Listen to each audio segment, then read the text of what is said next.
You are listening to the Bitter Medicine Podcast on KWAZ Radio.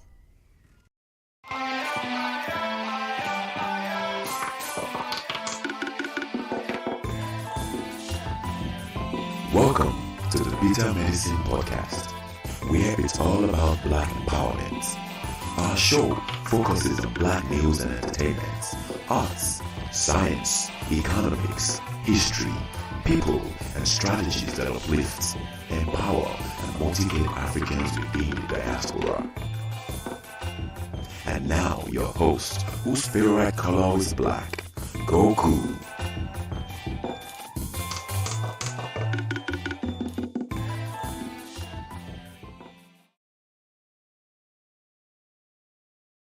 Welcome back. This is the Bitter Medicine Podcast, and I am your host, Goku. Here again for the final night.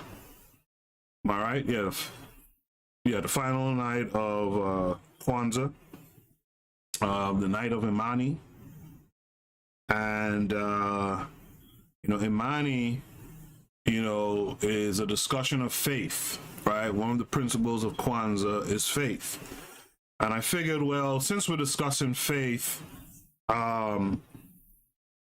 why not discuss, there's different ways I could have gone about this, but why not discuss Afrocentricity and African spirituality? And so tonight, that's what we're going to be reading. And if time permits, I don't like these episodes to go too long. If time permits, maybe I even read a couple Yoruba proverbs, right? If time permits. If not, we'll do it tomorrow night. We'll be doing an episode tomorrow night in keeping with my Tuesday, Thursday, Saturday schedule that I'm going with for now. So, therefore, basically, essentially check in with me tomorrow night as well. We will be discussing some deep thoughts. Before I go on, reminder, KWAZ Radio is what this podcast is a part of. The podcast network, KWAZ Radio. There are other shows, and you should listen to those shows as well. This is DAS. You tune to the Harsh Reality Podcast, providing you with social commentary on the news affecting our community, only on KWAZ Radio. Peace, family. This is Oni, inviting you to listen to the pro-Black perspective, where Black problems are addressed with Black solutions. You are listening to the Bitter Medicine Podcast on KWAZ Radio. And we're back. Make sure to check out those shows as well as the Queen's Council podcast on KWAZ Radio. So tonight's paper, Afrocentricity and African Spirituality. This paper is by MAMBO MAZAMA of Temple University. Let me just find this thing real quick and we'll begin the reading.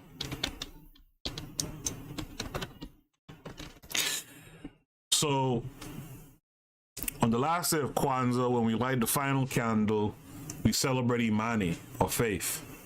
That means honoring our best traditions as a family and community. We look within and above to strive for a higher level of spirituality and a better life for ourselves and for those around us. And, as this is also, the first day of the year, I want you guys to have more faith. Right? More faith in the idea that we can build a better nation for ourselves. I want you to have more faith in yourself as an individual and in your role within a community. Okay? I want you to guys have faith. And this is not, some Creflo Dollar type shit I'm talking about. I'm talking about real faith. Believe in yourself and show and prove that you believe in yourself. Give yourself some aspirations for the year and have faith that you will make those aspirations become real, right? And as the old, saying goes, faith without works is dead. So you got to put the work behind it, but have faith that you can achieve it and you'll do it. we had a great conversation last night, a great reading about Afrofuturism. Not many people really spoke on it in the chat room, but that's something that we shouldn't downplay, right? And a sister who is always in the chat room, very supportive of the show, Sister Nefere, she said something to me after the show last night I want to share with you guys that I thought was so important. You know, when it comes to Afrofuturism, you know, the sister said it's a weak area for most conscious people, right? And I will add that it's so conscious people tend to be so dogmatic. If you're not following Nkrumah's way, then you're not following anyway. If you're not following Nyere's way, you're not following anyway. If you're not following Gavi, you're not following. But meanwhile, we have other ways to get the point across, to get the message out there, and Afrofuturism is not a bad one. She went on to tell me that everyone is always so serious about getting knowledge.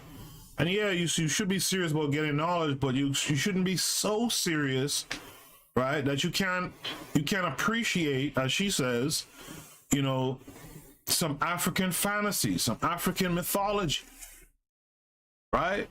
And she really blew it up when she finished it off by saying, which is ironic because escapism is black folks' favorite pastime.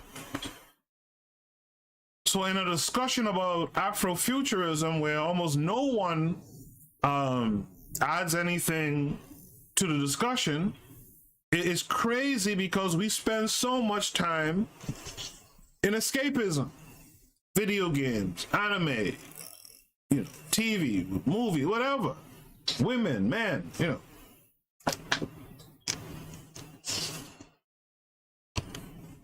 But here we're discussing a way to bridge the gap, or so, you know, at least one of the gaps that we have, right? One way we could create better leaders in the future, better participants in the nation in the future, is through linking them to their interests and fantasy and making that African centered, making them better writers of, you know, in that area, making them better coders, game makers, better technologists, what have you.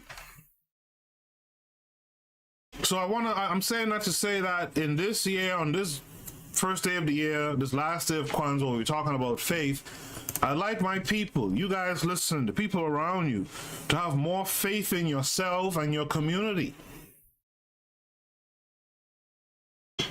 Look within. And if you believe in this kind of thing, look above, right? To make things better, a better life for ourselves and the people around us, the black African people around us, right? So hopefully this paper we read, you know, will be insightful in this endeavor. But if you don't remember anything else I said here on this first day of the year, right, this first episode of the year, this last night of Kwanzaa, Imani, you know, find the God within you and start creating a different future. Do your part, right? So, in this article, the author seeks to argue in support of the African ontological view as a valid way to view the world. Indeed, the argument in this work is that a central role of Afrocentric philosophy ought to be the re-establishment of the process by which Africans arrive at spirituality. Demonstrating that Christianity has often been the culprit behind white supremacy, the author suggests that it has gone hand in hand with the desacralization of African culture. Although Afrocentricity has been mostly analyzed as an intellectual idea, whose main tenet is the centrality of the African experience for African people, be it historical or cultural, I would like to argue in this article that Afrocentricity can certainly not be reduced to an epistemological project. It cannot and certainly should not, in my view, be approached simply as an analytical tool. In fact, it is precisely such a reduction that has allowed some to believe that they could be Afrocentric sometimes, and then something else at other times, as if being Afrocentric could be a part-time affair, leading maybe even to the reinforcement of the double consciousness that Du Bois mentioned. I like how the paper started. In fact, Molefe Asante's own statements about Afrocentricity leave no doubt about the ultimate goal of Afrocentricity, that is, the recovery of African freedom and creativity. Remember, I played a clip of Molefe talking about Karenga, the creator of Kwanzaa.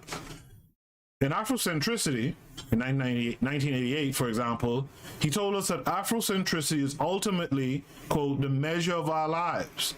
It must inform our approach to everything, he continued. Walking, running, loving, eating, working, and so forth. You know? That's a mantra right there. Right? In the Afrocentric idea in 1998, Asante also asserted that the ultimate goal of Afrocentricity is our liberation, our freedom from oppression. He beautifully stated that, quote, we are on a pilgrimage to regain our freedom.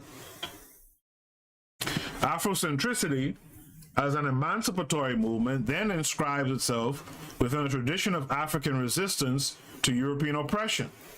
One commonly noted feature of African resistance is its reliance on spirituality. Indeed, spirituality has always historically played an important role in our many struggles for liberation, from Nani in Jamaica to the Haitian Revolutionary War and Nat Turner. By the way, happy independence to Haiti. We have to give our respects, and we should make, instead of saying Happy New Year's Day, based on the Roman calendar, we should say Happy 1804 Day, right?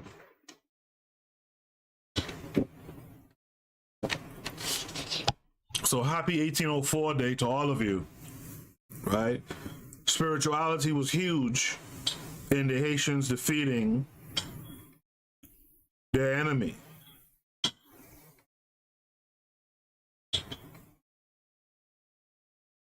Let me put it in the chat room. Happy 1804 Day, right? To continue, why, after all, should Afrocentricity differ? I would like, however, to approach this question differently, for I wish to make a case for the conscious and necessary inclusion of spirituality as part of the Afrocentric quest. Such an inclusion, I will argue, is demanded by the tenets of Afrocentricity itself. Indeed, let us remember first that Afrocentricity is a perspective on the African experience that posits Africans as subjects and agents, and which therefore demands grounding in African culture and the worldview on which it rests.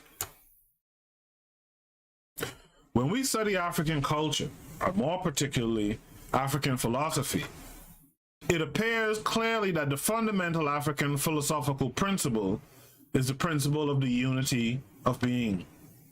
Indeed, the major articulation of African metaphysics is the energy of cosmic origin that permeates and lives within all that is human beings, animals, plants, minerals, and objects, as well as events.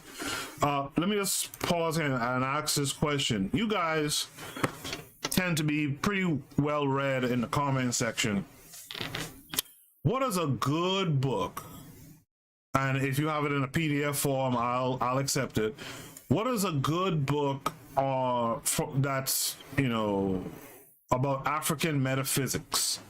I was trying to look that up recently, and you know, there's some wishy-washy type things out there, but I'm talking like, what is a book everyone or anyone who's interested in African metaphysics, what's a good book to seek out? And if you have the book by PDF, again, like I said, hit me up. And as a matter of fact, let me do this again. Let me post a link, the invite to the Discord that I have, that I'm building. If you don't see much is going on in there, it's because it's building, right? Give it a minute. Lend your hand, and we'll make it become something real fly, right? Real productive and nice. So right now I'm putting the link in the chat room. Again, if you're listening to the playback or listening on a podcast app or something like that, the truth of the matter is these links are good for 24 hours. So if you try to click the link later on, it won't work for you, but you could reach out to me by email or on social media. Just let me know you want to be a part of the Discord. Can I issue you a link? And I will do that. In the Discord, I have a lot of books to put up still, but I have a bunch of books that's going in my Discord under the bookshelf. I might have to upgrade my Discord to put all that stuff up there, but I will do it in the coming weeks. So you guys will have a bunch of African-centered books you can go in and read off of my bookshelf. Okay, so to continue, this common energy, and amongst those books you could find colloquial Yoruba, colloquial Kiswahili, and others. So make sure tune in. Make sure join the Discord. So continue. This common energy shared by all confers a common essence to everything in the world, and thus ensures the fundamental unity of all that exists. Let us note in passing that this ontological unity is a very ancient feature of African cosmology, because according to Plumey in 1975, for the ancient Egyptians, right, and these are the kind of books I want more of. For the ancient Egyptians, the whole universe was a living unity. Even those parts of the physical world which we are accustomed to think of as inanimate, for example, stones, minerals, water, fire, air, etc., partook of a common life in which men and women and animals and birds and fishes and insects and plants and even the gods themselves shared, on page 22. This energy constitutes the active, dynamic principle that animates creation and which can be identified as life itself. Let us note that this principle of ontological unity has at least two immediate and profound implications. That is, the principle of connectedness of all that is, based on a common essence, and the principle of harmony, based on the organic solidarity and complementarity of all forms. And what is the source of that energy that the Yoruba call Ashe? It is God itself. Everything that is shared in that divine essence and is, as a result, sacred. Endor, 1997, reminded us how, his first part is in French. Let me see if I can get to the English part. For his prey, he has only words of praise and respect. The man of the forest composes charming and sensitive songs, glorifying the antelope, which he sings and dances at the occasion of its death. Did I read that right? Make sure. Okay, so I think it starts off with, in the poems inspired by hunting, right? Yeah, so let me start here. In the poems inspired by hunting, the hunter does not brag about killing. For his prey, he has only words of praise and respect. The man of the forest composes charming and sensitive songs, glorifying the antelope, which he sings and dances at the occasion of his death. In the same vein, special rituals take place before cutting trees down, for the latter are conceived of as a place of special significance for the communication between people and God. It is therefore fair to conclude from this that in the African context, people do not conceive of themselves as separate from the cosmos, but as being completely integrated into a universe that is much larger than any of them and yet is centered around them. You know, if you followed me for a while, you know I've talked about like Neil deGrasse Tyson and what's his mentor name? Sagan. I forget his first name now. But those guys talked about the fact that, you know, as human beings, and being that we're Africans, the first humans, we're made of star stuff. We're made of the same things that make up stars that we gaze at in awe from Earth. Why then don't you have faith in yourself and see how magnificent you are? You see, if we started to understand, right? If we start to understand this that we're talking about right now, you wouldn't want to kill someone who looks like you. You wouldn't want to oppress someone who looks like you. You would only want for you and the other people who look like you to progress, to lift and raise each other up, to be better, right? And so that's what we got to get back to. We got to get back to this faith in ourselves and recognizing that really, you know, God is, you know, if you want to use the word God, but the Most High is within us.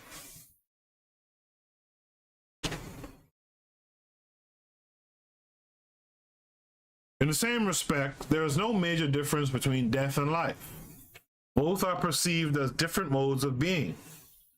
In the African universe, Ilongu told us in 1987 that they put some French here. I don't know why they put that shit there. That the body is not the antithesis or the antithesis of the soul or mind. The present is filled with the past and carrying the future. I like that. Present is filled with the past and carrying the future. In the universe, the sky and the earth meet, and life is born out of death.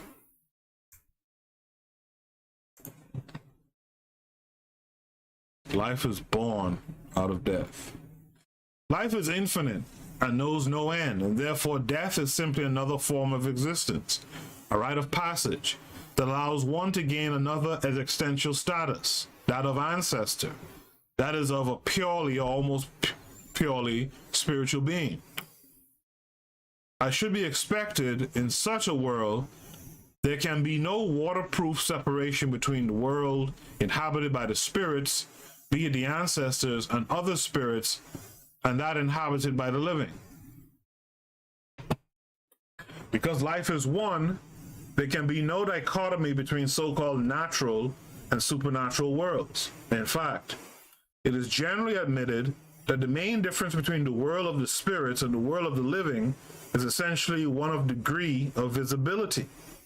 The spiritual world being largely invisible, but nonetheless quite real.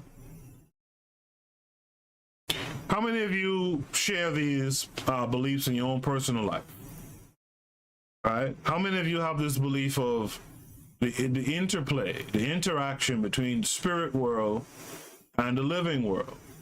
How many of you call on your ancestors? In the Catholic and Anglican Church, they talk about the intercession of the saints, right? How many of you, look at your ancestors or our collective ancestors for intercession, for guidance, for help, right?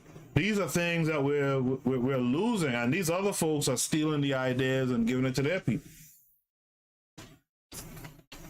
This is the very reason why in many parts of the African world, the dead, or those that Mbidi call the living dead, are buried within the family compound, along with many of their belongings, so that they may continue to play a part in their family's affairs. It is also for the same reason that we offer libations and food to them, as gestures of appreciation, hospitality, and respect. If we do maintain our relationship with our departed relatives, it is because we wish to secure their protection. The ancestors, Mbidi reminded us in 1990, are, quote, the guardians of family affairs, traditions, ethics, and activities.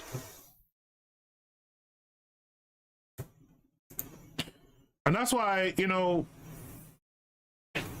That's why, as you are living beings right now, that's why it's important for you to do work. Because if you don't know how to do work in this phase of life, you won't know how to do work in the next, right? So let's say person X has do for nothing ancestors. Person X can't ask his ancestors to intercede or to look out for him or to secure and protect. He can't. Prepare yourself to be an ancestor by doing work in this life now. Prepare yourself to be an ancestor by doing work now, so that when you reach into that realm, into that phase of life, and your people from your lineage call out to you for protection, for help, you already know how to do that kind of stuff. You see what I'm saying? Being closer to God by virtue of their spiritual nature, they are in better position to petition God on our behalf for our protection. They are, to quote Mbidi again, quote, bilingual, speaking the language of the living and the language of the spirits. With us, they communicate through dreams, come before us or talk to us during divination sessions. This communication with us is made possible by our own immaterial component.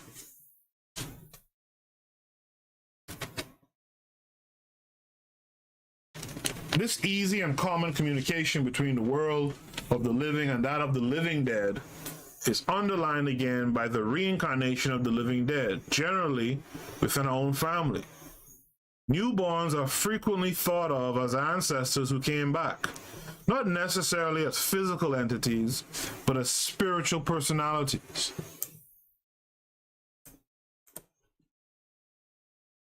The newborns are officially separated from their spiritual community and reintegrated into their living community during naming ceremonies a week or so after their physical birth. Thus, once again, in the African worldview, life and death, far from being opposites, are complementary. And that's another thing too, two things about life and death being complementary. This is why you can't be afraid to get organized because, them boys is watching. They will always be watching. Our people need the work put in. We need to get organized. We need to be about organizing work. Now, you got to be smart about it, of course. You don't walk into a police station and plan out your crime, right? You got to be smart about the stuff. So what we're doing, you have to be smart about it. There is a level of, keeping the information close to the vest. But at the same time, you can't be so worried about being taken out, right, that you do nothing. Imagine if Patrice Lumumba, and Malcolm X and MLK and others were so fearful of dying for the work that they never opened their mouth once. Where would things be? Imagine if Garvey was so afraid of death and them boys that he never set out to do his work. Where would we be today? What about if Booker T never, I was having a conversation with a good friend of mine today about Booker T. What if Booker T and them, just never spoke up? Too afraid to die. That death might be the reward for them speaking up. We gotta solve that. I was also talking to this sister today, Sister Nefere again. She has a little one, a little girl, and the little girl is very bright-eyed and attentive, just a few months old. And my kids were like that too. And where I'm from, like, we tend to look at that and say, wow, that's nothing but some ancestor, right? So it's interesting, it's always interesting to reaffirm, like, even though, we are from the Caribbean, and stuff like that, that we still hold those African sensibilities and that African spirituality, right? As Zahan put it in 1979, quote, "Within this context, the limits between life and death do not really exist. Life is born from death, and death in turn is the prolongation of life."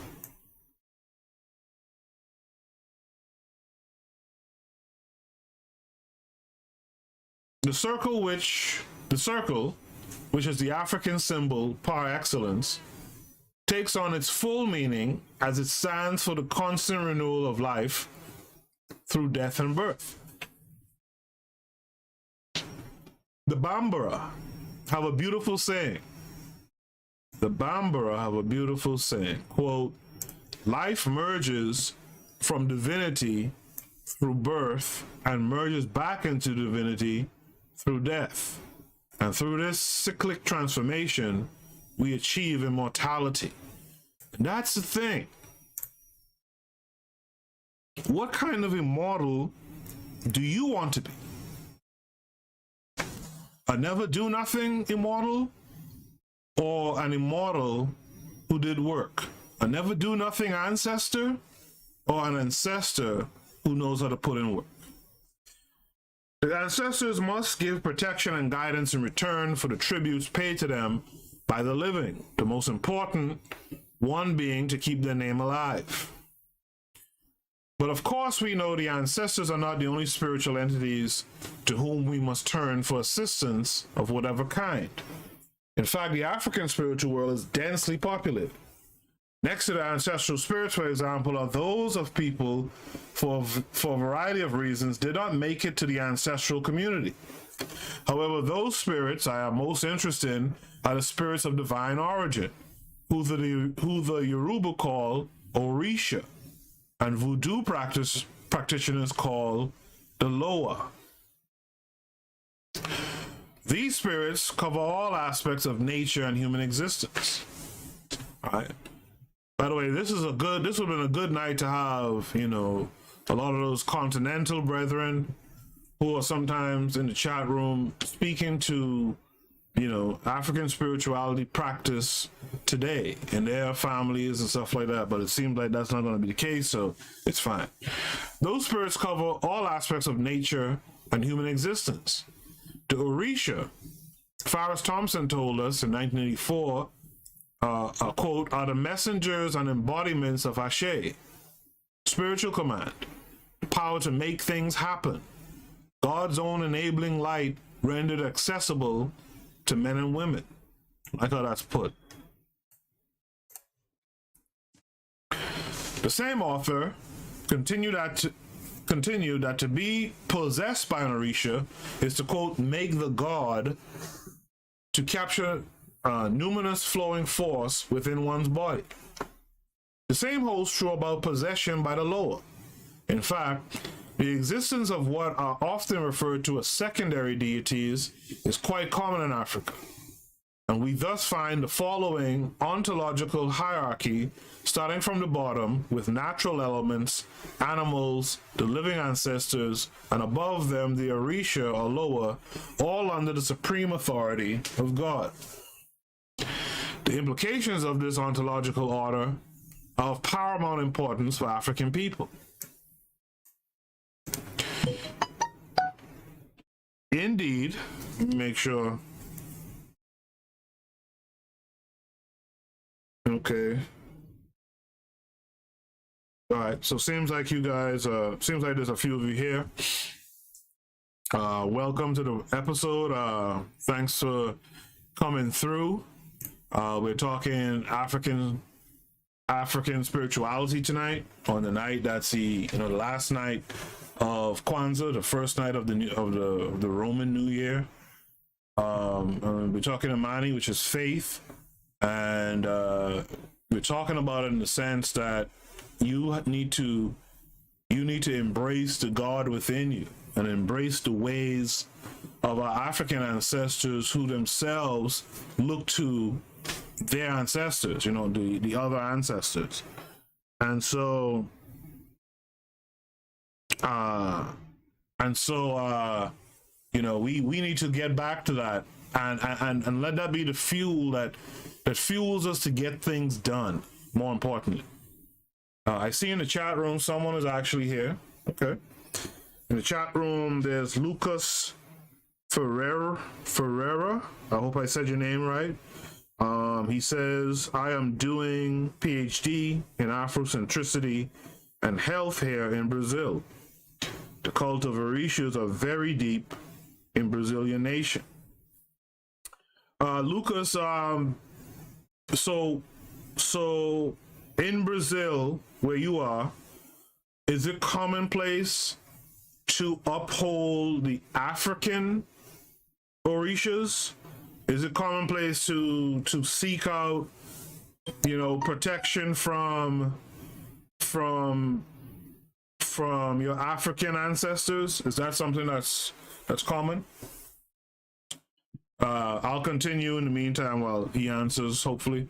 Indeed, when we think of African selves, we cannot be satisfied with an individualistic approach, but must understand that we are an organic part of a whole that includes diverse spiritual and physical entities. We certainly cannot think of reclaiming our lives outside of this ontological order if at the end of that reclamation process, we are to be whole again, as demanded by Afrocentricity. As I mentioned earlier, the ancestors provide guidance. They will send us messages about how to operate in this life, in this world, if we honor them.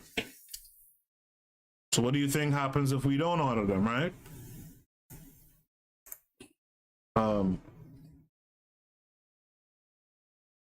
Unless we do just this, unless we do not allow their name, their suffering, and their sacrifices to be forgotten, then we will stand alone in this world, lost. And I'm afraid that this is just what has happened to so many of us. Nothing but a word here. I like what the brother is saying. Right? I'm afraid that this is what has happened to us. Having turned our backs onto our ancestors, we have fallen in a state of incredible confusion. Having accepted the idea that our deities could not be true messengers of God, we have discarded them, only to embrace someone else's God and its messenger.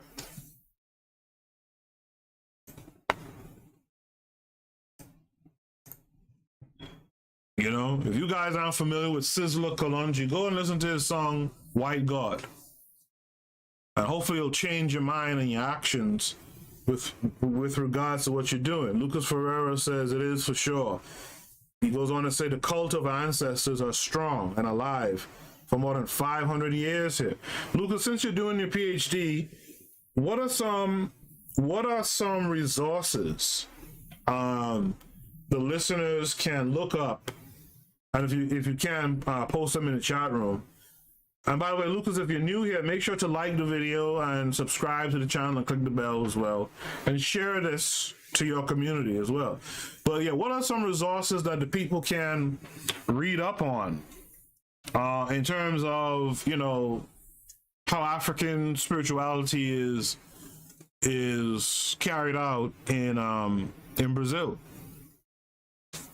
And how, and you know, what's the general outlook of Brazilians? We know most Africans that were taken from, that were kidnapped from the continent, you know, went to Brazil. But what are the thought patterns and of Brazilians now towards African heritage and spirituality? So if you could post some resources, papers we could read, or books or what have you, so we could understand it a little bit more and how it's being carried out in your neck of the woods. The role played by Christianity in this tragic state of affairs cannot be underestimated. The biggest crime of Christianity, as far as African people are concerned, has been the desacralization of the African spiritual space, that is, of African life, given the paramount importance of spirituality for African people. Although many of us attempt to reconcile what cannot be reconciled and refer to ourselves as Afrocentric Christians, Oh boy, Afrocentric Christians. People, those two things don't go together. Those two terms, are nonetheless incompatible, as I just said. As I will try to show here. Indeed, one cannot pretend to be relocated and defend African agency while at the same time continuing to embrace one of the pillars of Western supremacy. Indeed, Christianity must be understood, has been part and parcel of white supremacy project, to whose demise Afrocentricity is fundamentally committed. Christianity is, as Nantambu, 1996, correctly stated, a derived way of life and belief system promulgated and manipulated by Europeans for Europeans, so as to facilitate and advance their religious supremacy. It is today one of the most, if not the most, potent religious weapon in the arsenal of European supremacy to exercise their psychopolitical power control over African people. It is no secret that Europeans have imposed themselves on the world, and us in particular, through the use of organized violence.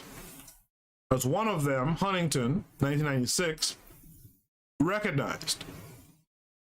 In this context, it is therefore not paradoxical at all that Christianity should be responsible for more misery and suffering than any other religion, as troublesome as this assertion may sound to those who insist that Christianity is foremost a religion promoting peace and love.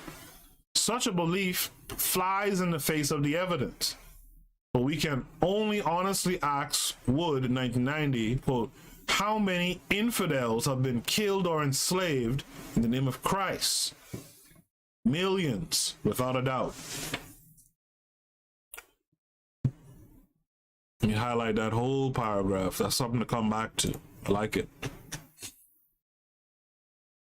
It may be necessary, before I continue, in the chat room, Lucas says, the work of Abdias do Nascimento. I guess that's someone you should look up, you should look into. And then Lucas says he was a close friend to Malefi. Okay, Lucas, thanks for that. All right. It may be necessary before proceeding any further to realize that a religion, quote, represents the deification of a people's cultural experiences, politics, and political power control intent, not to be confused with spirituality, which represents a direct connectedness, interrelatedness with nature, the cosmos, the universe, and that spiritual God force, Amen-Ra, the giver of life, according to Natambu, 1996. And then that's something that a lot of people never understood. Like, you go back and you look at, say, you go back to the Caribbean, for example, and you look at Rastafarianism. Rastafarianism was always treated as this religion. And so, therefore, it was in direct conflict with most other people's religion, which was Christianity. But the reality of life is Rastafarianism is really more so spirituality, right? It takes some notes from religious texts, but really, if you look at Rastafari, it's more about, if you compare Rastafarianism to Christianity, you'll see Rastafari is more about interconnectedness than the religion of Christianity. Right? Interconnectedness with nature, with the cosmos, the universe, the God inside people. You know what I'm saying? So it's important to make that distinction. Therefore, a religion that would be universal does not and cannot exist, because any and every religion necessarily express a particular experience and worldview. The imposition of Christianity is part and parcel of the imposition of the European experience on other people, whose experience and worldview are often quite different. The mere fact that the birth of Jesus Christ should serve as the fundamental, I just lost myself, should serve as the fundamental chronological reference point by a large portion of the world, because everything is ordered before or after his presumed date of birth, is quite revealing, it seems to me, of the dominant Eurocentric historiography, one based on and reinforcing white supremacy. Although born outside of the boundaries of the West, Christianity became nonetheless closely associated with it since at least 333, when on the initiative of Constantine, it became the official religion of the Roman Empire. 325, Constantine had invited all the bishops of Nicaea, Turkey. The bishops, after having denounced some popular heresies, then agreed on a text that defined Christian beliefs. It is in fact essentially, for political reasons, not spiritual ones, namely the consolidation of the Roman Empire, that the Council of Nicaea took place and that Christianity became the official Roman religion. In fact, according to Trevor Roper in 1968, this decision to make Christianity the official Western religion conferred to Constantine a very special place in Western history. Quote, by this double decision to accept Christianity and to build a new impregnable capital on the Bosphorus, Constantine exercised perhaps the greatest influence on Western history than any man since Christ. Who can even guess what would have happened to the world or to Christianity if the Roman Empire had not become Christian, or if Constantinople had not preserved Roman law and Greek culture through the years of barbarian and Muslim conquest? In the chat room, Lucas says here we can access some works in Portuguese, so he gives a Google Drive link, and he says, I'm sorry for leaving, but here in Brazil it's late and I have to wake up very early tomorrow. Thanks for the lecture. Peace. And thanks you for coming through. Thanks to Lucas for coming through. Wasn't for Lucas, I wouldn't get no love in this episode tonight. So I appreciate you. The official adoption of Christianity generated three phenomena. The further codification of religion, the suppression of rival religions, and the falsification of history so that the West and Christianity would coincide. That second point he made there about the suppression of rival religions, that's what has black folks messed up, right? As far as the first one is concerned, it was a long and slow process. For example, the title of Pope was given to any bishop until the 4th century, when it became reserved for the Bishop of Rome, who had managed to impose his political authority on his colleagues. That's interesting. In the same vein, the clergy were offered to get married until the 5th century, at which date they were denied such privilege. As far as the eradication of rival religions is concerned, a war was waged in particular against the ancient religious systems of Egypt. And in 527, the last Egyptian temple closed down. This is according to Browder, 1992. What was at stake, and this leads us to the third phenomenon listed above, was the establishment of Jesus Christ's supremacy on all of his potential rivals, and the establishment of a close correspondence between the West and Christianity. Jesus, who in reality had been preceded by at least 16 other prophets who had been crucified, became the prophet, the only one capable of saving the world. Then it was a matter of whitening Jesus and Christianity. It was well known that Jesus was not a European, that he never set foot in Europe, and that consequently he could not have had the white skin, blonde hair, and blue eyes that we know him to have today. However, the representation of Jesus made him the quintessence of whiteness, metamorphosing him from a Semite into a prototypical Aryan. That's funny. No one, except black folks really talk about that, right? Not even the so-called Jews talk about it, but whatever. A true historical aberration, thanks in particular to the work of the Italian painter Michelangelo. Let us now turn to some of the Christian tenets that have proven most harmful to us. I owe much of my analysis to Wood's 1990 brilliant treatment of the arrogance and fundamental racism of Christianity. The first most noticeable characteristic of Christianity is its dogmatism. There is and can only be one God, the Christian God, and only one way to achieve salvation and experience immortality, through observing the teachings of Jesus Christ, the only child of the Christian God. Other religions are automatically condemned as false. All other beliefs are reduced to the status of mere superstitions.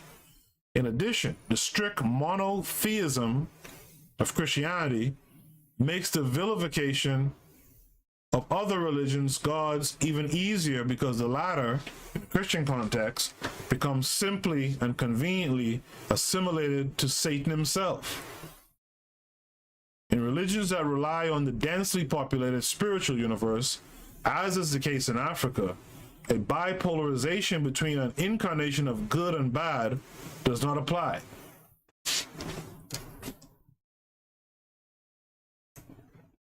Right? Like I've heard, and you've probably seen this around too, that there was no word for devil or Satan in any African language. In fact, the same spiritual force that can protect can also destroy. However, it is not simply the gods of other religions that Christianity assimilates to Satan, but the people themselves who are not Christian. Wood reported how colonial depredations against Indians were often based on the assumption that the natives, with their red skin color, were agents of Satan, whose red color and association with fire had been one of the most popular mythologies of medieval Europe. Similarly, the demonification of the color black to this day is a well-known fact that does not require any further elaboration. Wood rightly denounces the arrogance of Christianity when he wrote that religion is man's search for God. Christians like to say, but Christianity is God's search for man. A reminder that the arrogance faith is not easily set aside. All right, let me read that again. I think there's an important point there. Wood rightly denounced the arrogance of Christianity when he wrote that, quote, religion is man's search for God. Christians like to say, but Christianity is God's search for man. A reminder that the arrogance faith is not easily set aside. The second problematic Christian principle is that Christianity is a revealed religion through its prophet. So only Jesus would have had access to the word and will of God. Thus, to avoid an eternal damnation, one must necessarily follow Jesus' teachings as exposed in the Bible. The only problem, of course, is that the Bible was nevertheless written by human beings. For example, the first 5 books of the Old Testament were written by Moses. To accept the Bible as the true word of God is therefore not dictated by any compelling historical evidence, but rests simply on an act of faith, which unfortunately is quick to occult itself as such. Another related issue is that raised by the notion of a chosen people, the status that the Jews and after them the Christians assigned to themselves. Why should God have thus discriminated against other people? Whatever the answer, however, quote, it should not be difficult, as Wood wrote, to, quote, understand how a religion that had in its origins a necessary element of ethnic selection could continue to convey and even encourage a posture of cultural arrogance toward outsiders. End of quote. Given that attitude, the exclusion of other people as non-chosen is self-explanatory. We were not worthy of being chosen. The third and highly problematic feature of Christianity is that the latter is an evangelical religion. Indeed, one of the demands allegedly placed by Jesus on his followers is the preaching of the gospel, that is, the teachings of Jesus as reported by Matthew, Mark, Luke, and John. In Matthew 28:19 through 20, for example, one can read, "Going therefore, teach ye all nations, baptizing them in the name of the Father and the Son and the Holy Ghost, teaching them to observe all things whatsoever I have commanded you." Or in Mark 16, verse 15, "Preach the gospel to every creature." The propagation of Christianity is therefore a duty to which any Christian worthy of the name must submit, because the infidels must be saved against their own will if need be. Satan must be extracted from their soul at any price. Once again, one can only realize the arrogance of such a posture and the intolerance on which it rests, as well as the a priori justifications of unspeakable atrocities. Right? How arrogant are these savages, really? Let me take a quick station ID break. I'll be back on the other side. You are listening to the Bitter Medicine Podcast on KWAZ Radio. This is BAS. You tune into the Harsh Reality Podcast, providing you with social commentary on the news affecting our community, only on KWAZ Radio. Peace, family. This is Oni, inviting you to listen to the pro-black perspective, where black problems are addressed with black solutions. You are listening to the Bitter Medicine Podcast on KWAZ Radio. And I'm back. Make sure to check out those other shows on KWAZ Radio. So let's continue with this paper. All right. There have been at least 3 great Christian evangelical waves outside of Western boundaries. The first one is known as the Crusades. The first crusade took place in 1096 against Muslim Turks. Oh, by the way, did y'all see Tariq Nasheed talking about the Turks are black people? God damn, boy. We got to have a method for quieting these people. Then again, our enemies tend to allow them to flourish. But my God, people, okay. It was followed by 6 other similar ventures. For the Crusaders, as suggested by Trevor Roper in 1968, quote, "The Turks were the infamous, accursed unbelievers, God's enemies and ours, while the Christians who perished in battle went up to heaven to be robed in white and receive the palm of martyrdom." And that's the thing I talked about when we were talking about unity, and I was talking about punishment and stuff like that. And the church figured out a way to make you really fair, not committing to it. They also push reward, right? And one of the rewards is, these white robes in heaven and golden slippers and all this old bullshit that they believe in, right? Someone went somewhere and built a mansion with many rooms in it, and you have a room in the, come on. But that's what they believe in, right? The punishment, if not, is a lake of burning fire. Imagine early men who first dealt with fire, and at one time in human history, fire was like the most dangerous, the most feared thing out there. All right, and now you're telling me I'm gonna live in a lake of this shit for the rest of all eternity? They found a way. The Muslims.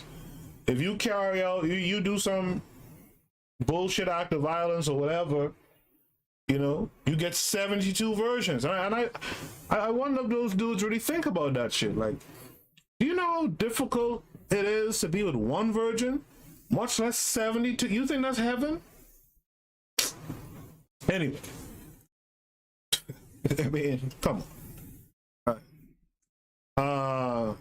The same author cites the Jesuit priest Louis MAMBO, who took an obvious and great pleasure in describing how once the Christian were in charge of Jerusalem. Quote, everywhere one could see nothing but heads flying, legs hacked off, arms cut down, bodies in slices. They killed the very children in their mother's arms to exterminate, if possible, that accursed race, as God formerly wished should be done to the Amalekites, right? Amalekites. However, it is generally admitted that the Crusades, whose goal was to recapture the holy city of Palestine, largely failed.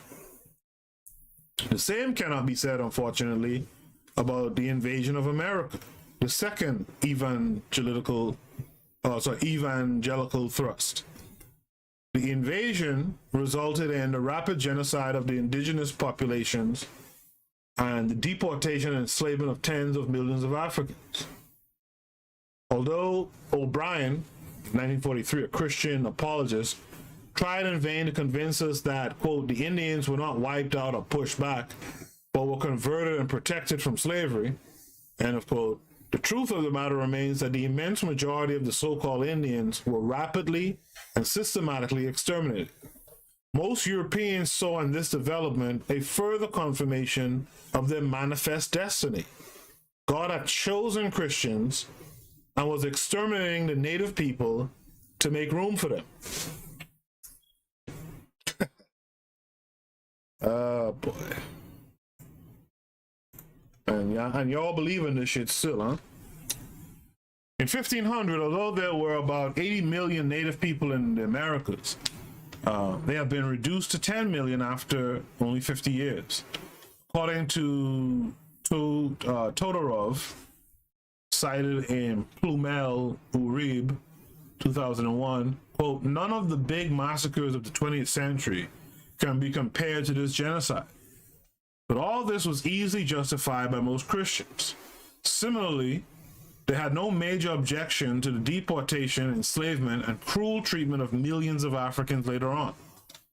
The observations and statements of Peloprat in 1655, a Catholic priest in Guadeloupe, located in the Caribbean in the 17th century, are quite revealing of their general state of mind. After noting how, again, they hit me with this French shit. After noting how the living conditions of the slaves are extremely harsh, and that they were used as beasts of burden, he nonetheless continues that all that misfortune allows them, the Africans, to experience a priceless joy, since in their state of enslavement, they enjoy the freedom of God's children. Ugh. Ugh. Ugh. Nah. You know, I grew up in church. I grew up in an Anglican church. And, you know, I had some fond times because of some of the people I were around.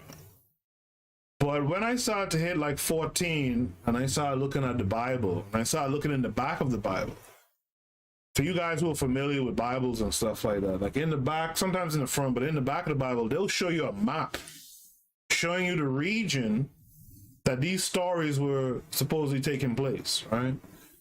And when I look at these maps and they zoom out just a bit, you realize, for frig's sake, this is Africa. And I remember asking priests and stuff, and I've talked about this in the show before, but I remember asking priests, like, 12, 13, 14. You know, 13, 14 probably. Like, why are we, you know, following this depiction of a white Christ, right?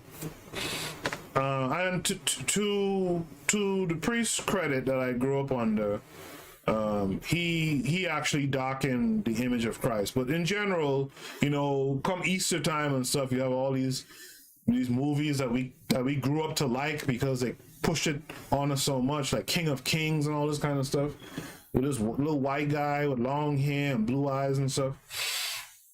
So why do we follow that? And, you know, I've heard black, you know, priests and stuff say, well, it doesn't matter the skin color. It just matters that you have faith. And I rejected that from then. The problem was I grew up in a family that believed in that shit. And so therefore, I had to endure it for a little bit longer. But you wouldn't catch me in that shit anymore. You wouldn't catch me nowhere near it now. Right? The indoctrination in those religions are heavy. And it's so heavy that we have African people who will hear what I just read.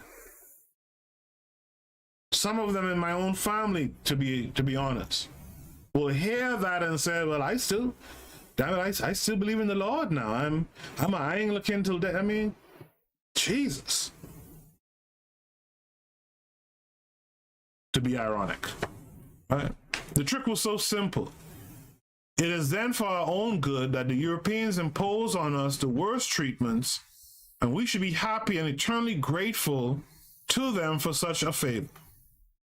This is what you apologists, you black Christian apologists are doing right here. And there's some of you on my Facebook page, by the way, who will come up every once in a while and talk about, well, what you got to understand, brother, is the curse of Ham. It's the curse of Ham, you see? And if you don't get the fuck out of here with that foolishness, if you just don't get out of here with that nonsense, we got to return to the Lord of Israel, brother. And so, in the end, our suffering will have been the relatively low price to pay to know the real God, the only God, the Christian God, and his son, our blonde-haired, blue-eyed, alleged savior.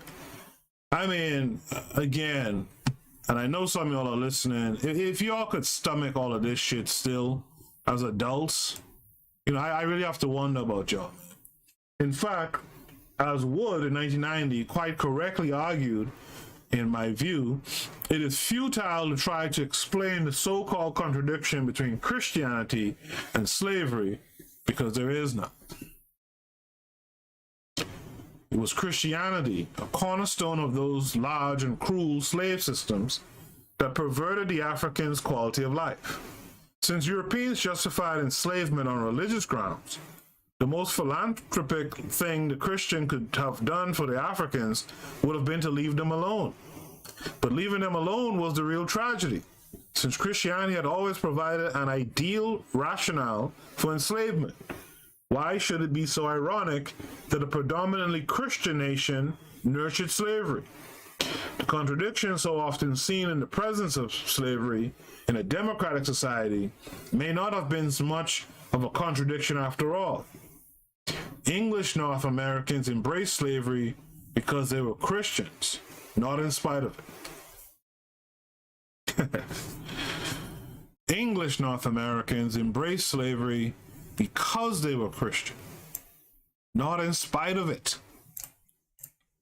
You know, Dr. John Henry Clarke said something that I heard when I was a kid, and it always resonated with me. When I was about 16, I heard it.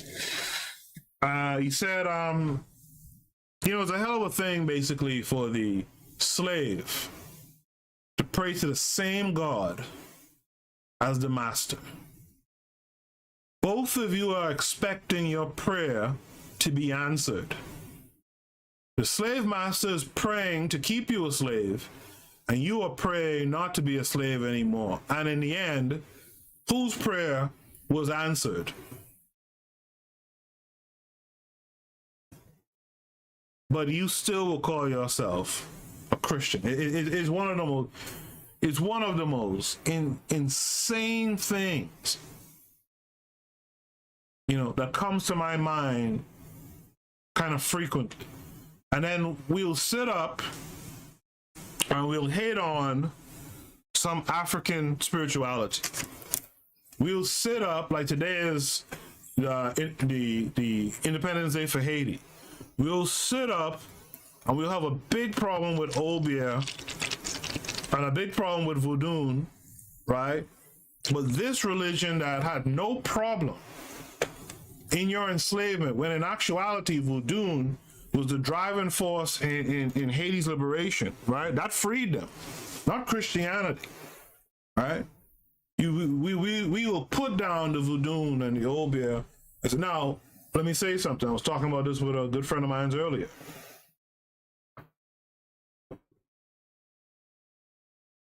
You Voodoo and Obia practitioners got to do better too. When I organized in college, a friend of mine was dating a Haitian girl. Someone brought up the Obia and Voodoo thing. And they were like, well, yeah, we practice it. My friend's girlfriend at the time was like, yeah, we practice it because we cast spells on our neighbors, because if our neighbor has more and we have less, we want to have more. We want what our neighbor has, and we want more. So we want our neighbor to have less so that we have. And I'm like, well, why don't you just friggin' practice for more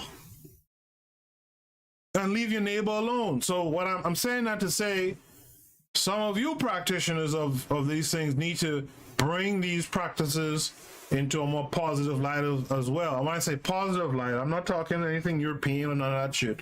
I mean that to say, let's see you do the work in those practices towards the liberation of all Africans, for example, towards the prosperity of all African people.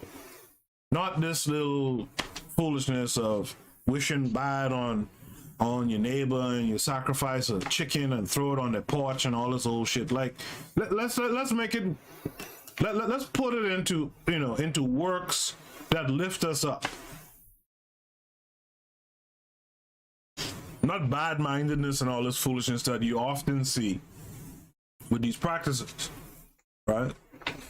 It's a well-known fact that the European slave trade occurred with papal blessings, and that Christian missionaries were among the first and largest plantation owners. This underscores the role played by Christianity in the establishment and reinforcement of white supremacy, not only at the religious level, but also at the economic level. In fact, both work hand in hand. As Trevor Roper in 1968 reminded us, the Europeans invaded America, after all, to serve God and become rich.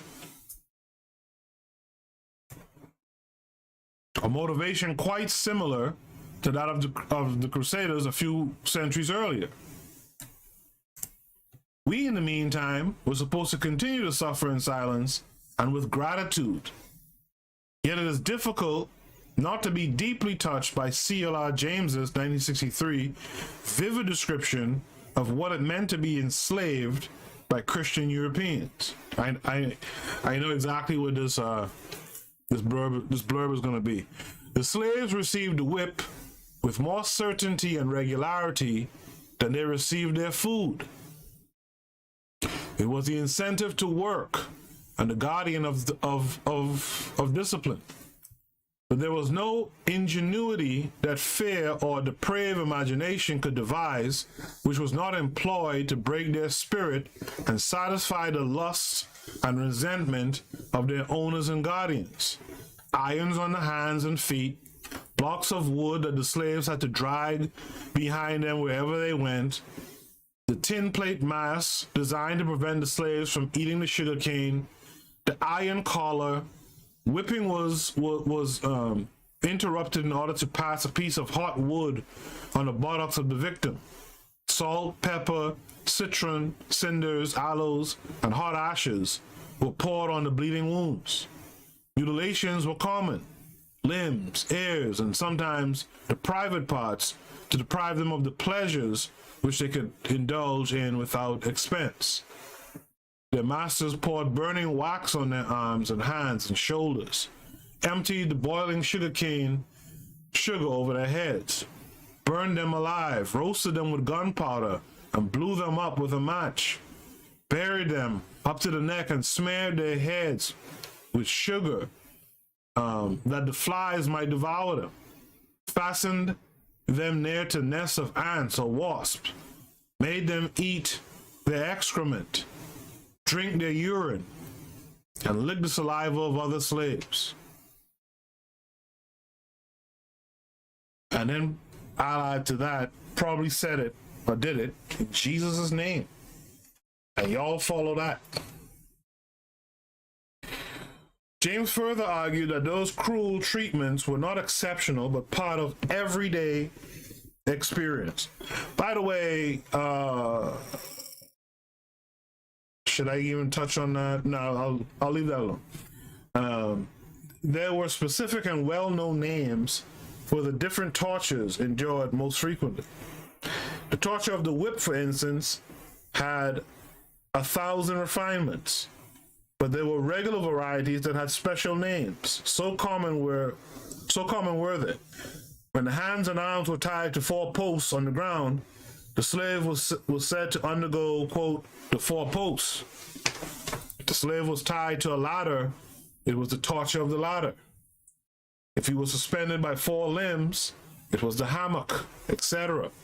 Even the pregnant woman was not spared her 4 posts.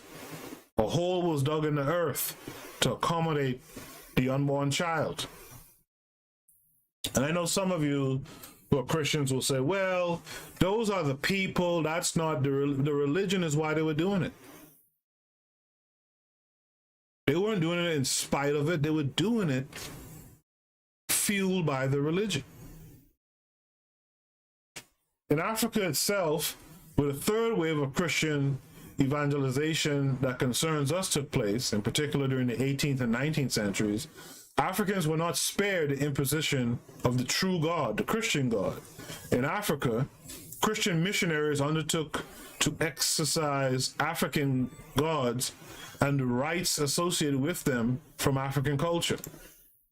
This again is quite consistent with the Christian arrogance, which cannot entertain, even for a second, the idea that the gods of the African pantheons and our African spiritual beliefs and practices could meet our needs, right? As usual, difference was translated into a deficiency that could only be remedied through conversion to Christianity. But also, as usual, quote, where the Christian cross went, their death, destruction, and devastation occurred. Belhag and El Kabir in 1986 continued that the Christian missionaries called themselves Christian soldiers. They even established a popular hymn that can still be heard in virtually any missionary church in Africa. Onward, Christian soldiers, marching us to war. I grew up singing that. Even when they pretended to offer special services, for example, healthcare, to the Africans to take advantage of those services, the latter had to prove before and after treatment their knowledge of basic Christian principles, as well as pledge their submission to the Christian God. However, it is especially in the numerous schools that the missionaries set up through Africa for the purpose of educating us, quote unquote educating us, that the devastating effects of Christianity were most obvious. And that's why, you know, with a curriculum, right? You know, with the curriculum that I'm talking about, there is no religion. There can be spirituality. Indeed, what occurred there can only be described as a thorough brainwashing process based on the systematic depreciation of the African cultural experience and the no less systematic hypervalorization of European culture. In that respect, African spiritual beliefs and practices were reduced to the status of sorcery. The sacrifices that we had offered to our ancestors as tokens of our appreciation and gratitude were now described at best as pagan and detestable superstitions, whereas on the whole, Africans were taught the colonial code of behavior, aping the ways of the colonizers and despising the Africans of the village, appreciating European arts and considering African songs, dances, and culture as primitive and pagan. The end result was the creation of a new type of African personality, faithful and obedient to foreign values and aesthetics. And that's really why a lot of you guys don't mess with African spirituality and don't even try. Right? Because white is right. You know? These things are pagan. Meanwhile, right, you setting out some food, like I used to know this sister, a Haitian sister who had an altar in her home, and every day she poured out coffee for the ancestors. At times, I believe she even left some type of food, which is, you know, something people do. They pour water, you know, libations, they pour food. And you let these white folks tell you that's pagan, that's satanic. Get away from it. Meanwhile, their children was just leaving out cookies and milk for Santa Claus. Meanwhile, in a couple of days on Sunday, they will be drinking the blood and eating the body of Christ. But African spirituality is pagan. It's satanic. I'm telling y'all, man, in this new year, I want to see and hear people denounce this type of foolishness and recognize the power in your own ancestry, man. Your ancestors left it for you to pick up, and you're dropping the ball. You're picking up some other people's bullshit. You're dropping the ball. Whomever would still have any doubt about the intrinsic violence of Christianity in Africa would be well inspired to read the moving and revolting autobiography written by Malidoma Som of Water and the Spirit in 1994. In that book, Som tells us how he was kidnapped at the tender age of 4 by a French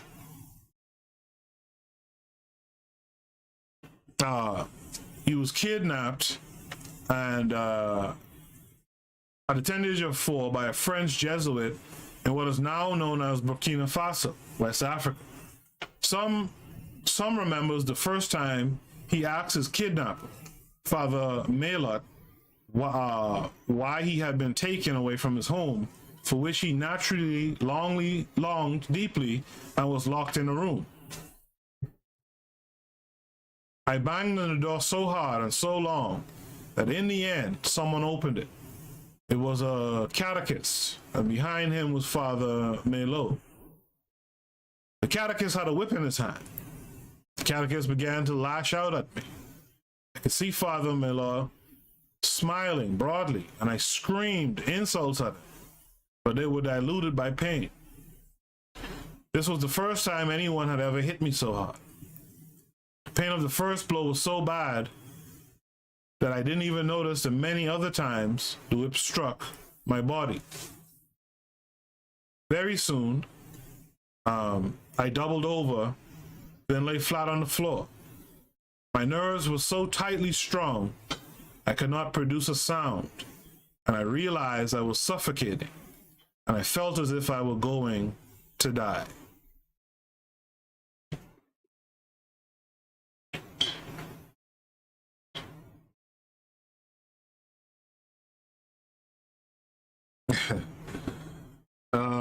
Yeah, my aunt is listening, and she says, I'm listening and pissed thinking of all the injustices done to us in the name of the Bible.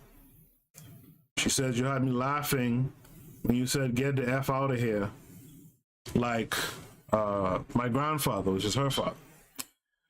Thanks for listening. Thanks for always supporting too, by the way. All right. In the chat room, Sister Renee has appeared. And she says that Christianity requires that you give your power away to Christ. African spirituality shows you how to harness your power. And you know, thanks for that comment, both to my aunt on Facebook and to Sister Renee. And that's a powerful thing that Sister Renee pointed out there. Which do you prefer? Giving away your power to something else, or being encouraged to harness your own power? And really, that's the thesis of this sermon tonight, right? In this coming year, on this last night of Kwanzaa, the beginning of the new year, of the new Roman year at least, you know, where we talk about the principle of Imani, right, which is faith, you know, have the faith in yourself. Harness your own power. Make stuff happen. You are a god. You have the power to create. That's what makes you a god. You have the power to control.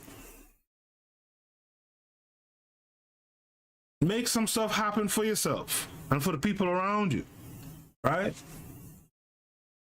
And remember to keep it African-centered always. It's time we really get rid of this European infusion, you know, that we have within us. And I know it's not easy, but it has to start somewhere. If you don't do it, your children will continue in the same vein.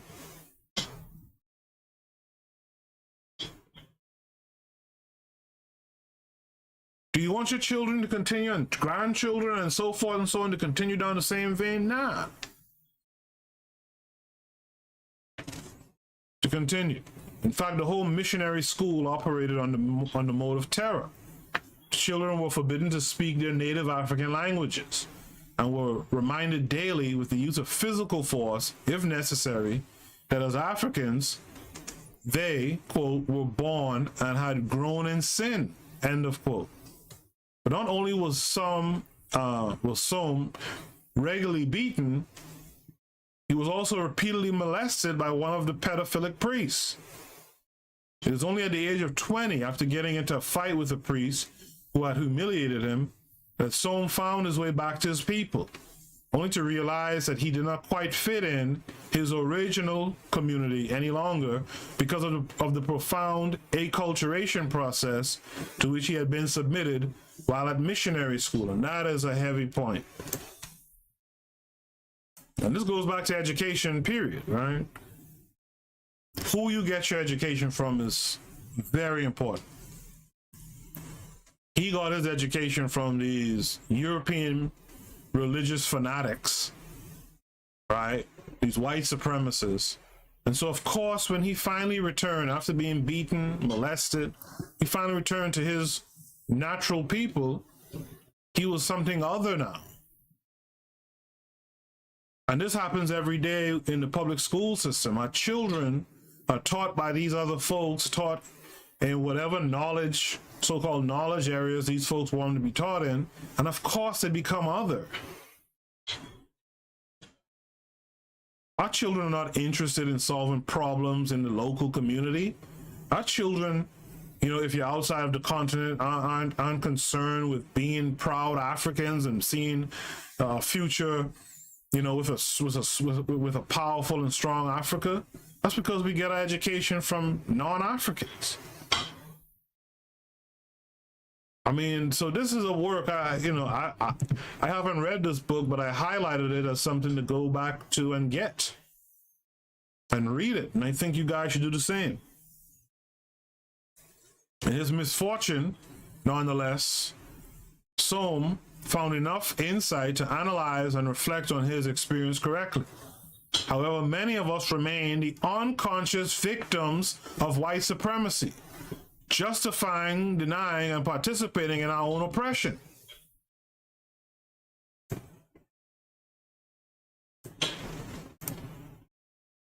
You know, say what you will about His Imperial Majesty Emperor Haile Selassie I, right? I've heard people say he was a race betrayer or race traitor, what have you. But you know something about Rastafarianism that you cannot take away from it? It's one of the few spiritual systems outside of African spirituality that has consistently taught you to believe in your black prophets, i.e. Marcus Garvey, and to believe in a black God. And to me, that is what really got my attention. I prefer, if I'm going to believe in God, and I already explained to you guys my belief on the Most High and all that type of stuff, right? I don't have a religious belief like that, but I've explained this before. I'm not going to go through it again. But if I'm going to believe in something, and if I'm going to ask someone for something else for my protection, it's going to be black. You feel me? And I ain't going to go through the gymnastics of making something black, like some Christians tend to do.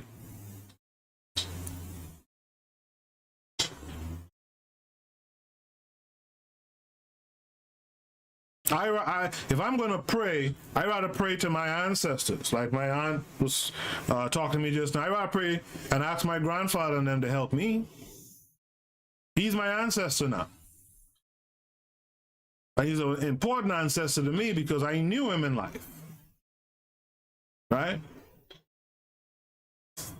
As Nantambu, 1996, correctly remarked, if African people are to mount a very potent challenge to European religious supremacy, we cannot afford to be bicentric. We cannot afford to talk and complain about white racism, gang violence in the African American community from Monday through Saturday, and then on Sunday morning, we go to church and kneel down and worship a white European God who doesn't look like us. Such glaring inconsistency can only happen, and this takes me back to the beginning of my article, if one reduces the Afrocentric quest to a pure and superficial intellectual exercise, where one will become knowledgeable about African culture and history, wear some kente cloth, and maybe even take on an African name, without having the courage or enough insight to draw the full implications of the Afrocentric idea. As for me, I see no shortcut.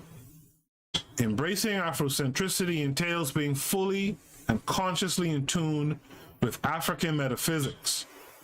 If Afrocentricity is about the restoration of our integrity as Africans, and because we do not exist in isolation, but as part of an ontological order that includes entities on a higher spiritual plane than us, then could there possibly be a more profound way to reclaim our total selves and reassert our love for Africa and our commitment to ourselves as African people than to honor African gods and spirits?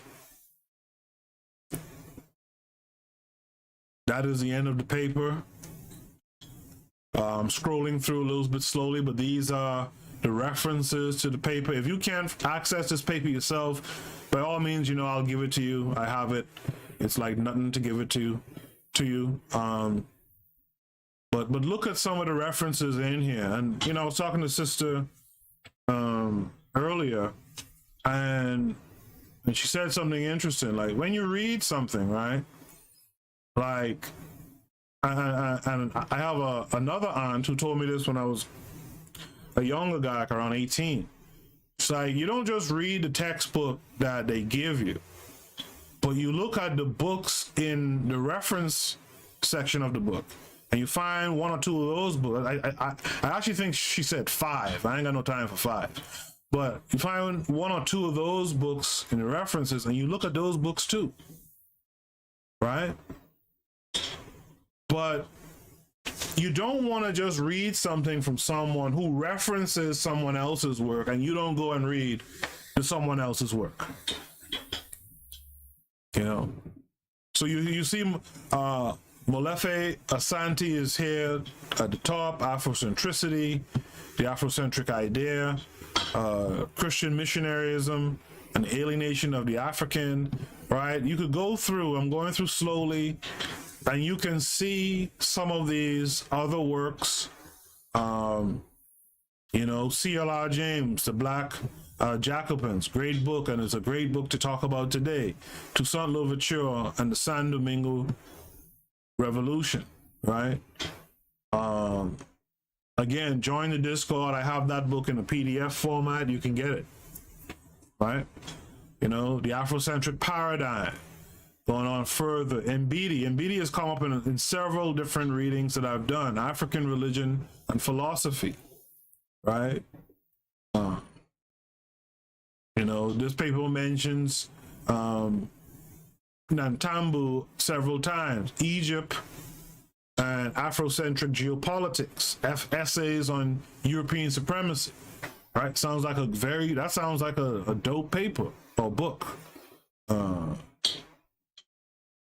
you know, and so forth and so on. You know, of water, you know, Somi, of water and the spirit, ritual, magic, and initiation in the life of an African shaman, right? Again, go through these references, pull them up, take a read, and build yourself up. And again, it's not just about you.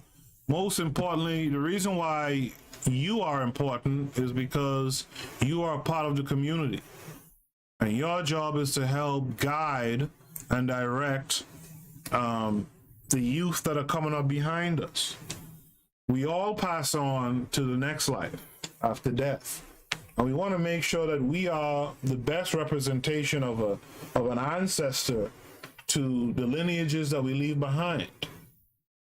I firmly believe if you're a do-nothing person in life, you'll be a do-nothing person in death. If you're do-nothing in life, you will be do-nothing in death. And I don't have time to call on a do-nothing type person, you know, for protection, for guidance, right? And so I'm trying to prepare myself, you know, and you should as well, for that role in the future. You know, tomorrow night I'm going to do a show, and I'm going to be talking about, time is not going to permit tonight. Tomorrow night I'm going to talk about some Yoruba proverbs, and I want to talk about them in light of the three things I'm working on this year, this 2021. And it's not like I haven't worked on it in the past, but I'm really dedicating my life to three things, and I hope you guys will join me on this quest. I'm dedicating my life. And you know, this is like a broad statement that gets specific when you get deeper into each idea, but just bear with me. I'm getting into my health, my wealth, and my relationships deeper in this new year. And again, it's a cascade, so with each of them, you know, there's steps to it. It's deep, right? But they're interconnected. I'm trying to create the whole self, you see. And that's what I want all of you who partake in this show to do as well, right? Work on the whole self. And if you start with those three things, starting from today, I think we'll have a prosperous future. I don't see any more participation in the chat room, but I am very thankful for those of you who had participated in the chat room. Shout out to Sister Renee. Shout out to Lucas Ferreira. Shout out to my aunt. Shout out to all of you. Those of you listening to the playback. Shout out to you guys. Let's make 2021 a very African-centered year, all right? Until next time, this has been the Bitter Medicine Podcast. I'll be on tomorrow night. Until next time, peace.